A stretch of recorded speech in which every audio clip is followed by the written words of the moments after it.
The VGC rule set for the Pokemon World Championships just got announced, and it is going to be wild! With the inclusion of limited Pokemon Home transferability to Pokemon Scarlet and Violet, many people, myself included, were super hopeful that for the Pokemon World Championships, we would see a number of those home or 7-star raid Pokemon legal for the World Championship rule set. Well, with the announcement of Regulation D, I'm here to tell you that we are getting home Pokemon. There are still some restrictions on the Pokemon that you can use in competitive, such as no mythicals or restricted Pokemon, and unfortunately no Walking Wake or Iron Leaves either, since they don't have national dex numbers. But everything else on this graphic that Twitter user Munching Orange put together is still fair game. And that means that we have some super broken Pokemon coming to the World Championships this year, and I want to touch on some of those Pokemon. The first thing on everyone's radar should be the regional forms and the Hisuian Pokemon that were introduced in Pokemon Legends Arceus.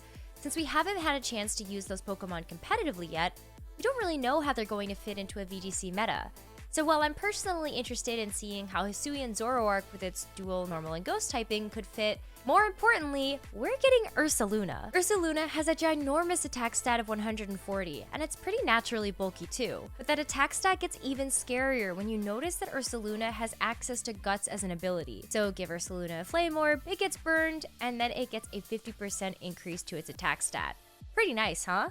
Especially when you realize that if it's burned, then it can't get hit by any other status moves either. So no sleep, no paralysis, and not much stopping this Ursuluna. Ursuluna can make great use of this attack stat too, with its dual ground typing. It has access to Headlong Rush, and we can see what Great Tusk has been able to do with that, as well as Earthquake for some major spread damage. Definitely some cool synergy play there. But Ursuluna is not the only Pokemon that you should be concerned about when thinking about physical threats. Let's talk about Urshifu. Urshifu hit the ground running when it first became legal in Sword and Shield VGC, most notably because its ability Unseen Fist allows Urshifu to hit Pokemon behind Protect, and also its signature move always crits.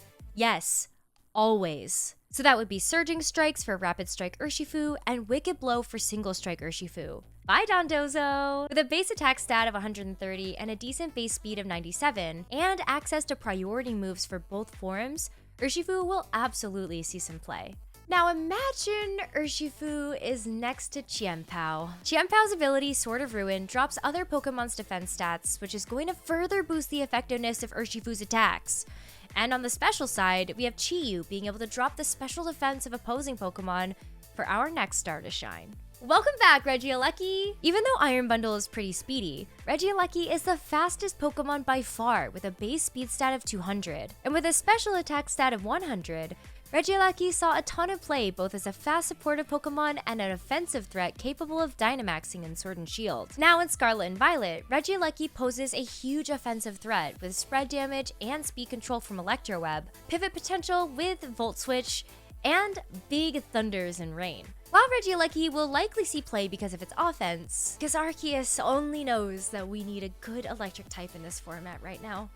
Maybe a more interesting option to consider is a fast electric terrain setter, so you can power up your future Paradox Pokemon through Quark Drive. Some food for thought.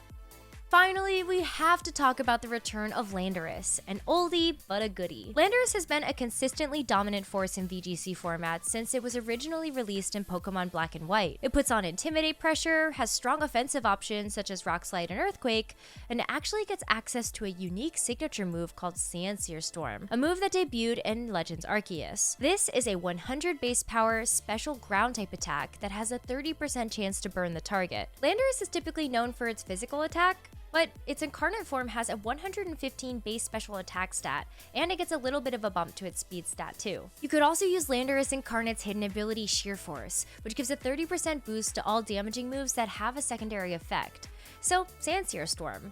But then you ignore the secondary effect, so a bit of a trade-off there. I personally think that Ursuluna, Urshifu, Regieleki, and Landorus are the Pokemon from home that have the most potential to impact the Regulation D meta.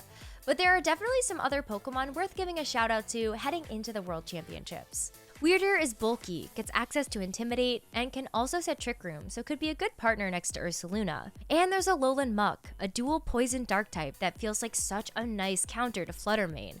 and could see some interesting strategies around its signature ability, Power of Alchemy. Anyways, Pokemon Home brings with it a ton of new possibilities for the VGC meta, and with Regulation D on the horizon and confirmed for the World Championships, I can't wait to see what happens next. Let me know in the comments below if you have another Pokemon that you think is going to be strong in the Regulation D rule set.